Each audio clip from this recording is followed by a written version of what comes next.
জন্য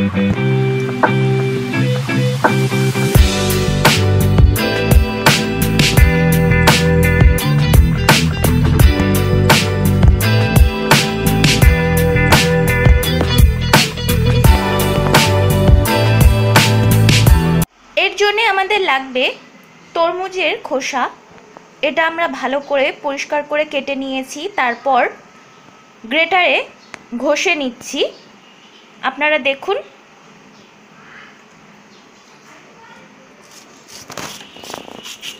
এইভাবে করে নিতে হবে। তরমুজের লাল অংশটা আমরা খেয়ে নিয়েছি, আর নিচ দিকে যে পুরু সাদা অংশ সেটা মোটা করেই রাখা আছে, ওটাই ঘষে নিতে হবে।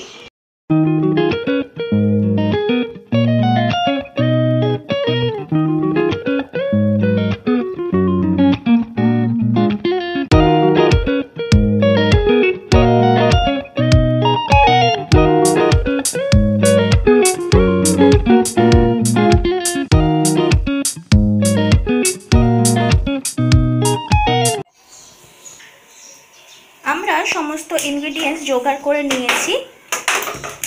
এখানে আছে গ্রেট করা তরমুজ, বড় বড় করে কেটে রাখা টমেটো, চেরা কাঁচা লঙ্কা, এখানে আছে গোবিন্দভোগ চাল, জল দিয়ে ধুয়ে ভালো করে জল ঝরিয়ে রাখা আছে, আর আছে আদা বাটা, সামান্য পরিমাণ জিরে বাটা, এখানে আছে ছোট ছোট ডুমো করে কেটে রাখা আলু, তেজপাতা।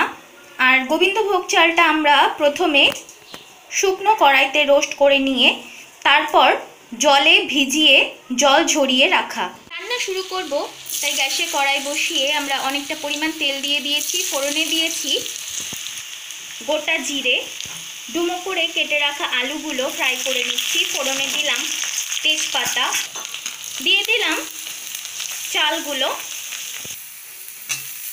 বড় বড় করে স্লাইস করে রাখা টমেটো, চেরা কাঁচা লঙ্কা, গ্রেট করে রাখা তরমুজের এটা সাদা অংশটা,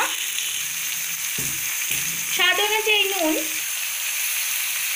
জলে গুলে রাখা হলুদ, জিরে বাটা আর আদা বাটা দিয়ে দিলাম।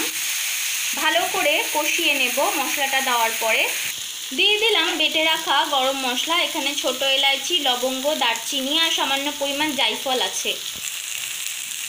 বেশ অনেকটা পরিমাণ চিনি দিয়ে দিলাম। তরমুজটা মিষ্টিই ছিল, তাই বেশি পরিমাণ চিনি দেওয়ার দরকার নেই, এমনিতেই মিষ্টি হয়েই যাবে। দিয়ে দিলাম বেশ অনেকটা পরিমাণ ঘি।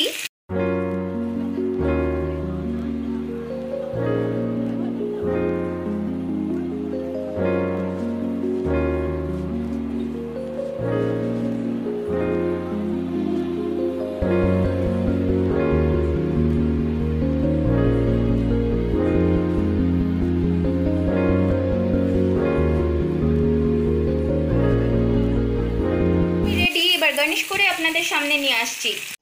ফ্রেন্ডস, এই তো ছিল আজ আমাদের বাড়িতে তৈরি একটি নতুন ধরনের রেসিপি, গোবিন্দভোগ চালে তরমুজের ঘন্ট। আশা করছি আপনাদের পছন্দ হয়েছে। বাড়িতে অবশ্যই ট্রাই করুন, নিজেও খান, সবাইকে খাওয়ান, আর কমেন্টসে আমাকে জানান আপনাদের কেমন লেগেছে। যদি ভালো লেগে থাকে তাহলে প্লিজ লাইক, কমেন্ট, শেয়ার আর সাবস্ক্রাইব করতে ভুলবেন না। পাশে থাকা বেল আইকনটিকে প্রেস করে দেবেন যাতে নতুন কোনো ভিডিও এলে আপনার নোটিফিকেশন আগেই পেতে পারেন। আজকের মতো এতটুকুই। দেখা হবে এই চ্যানেলে অন্য কোনো রেসিপি নিয়ে। আজকের মতো গুড বাই।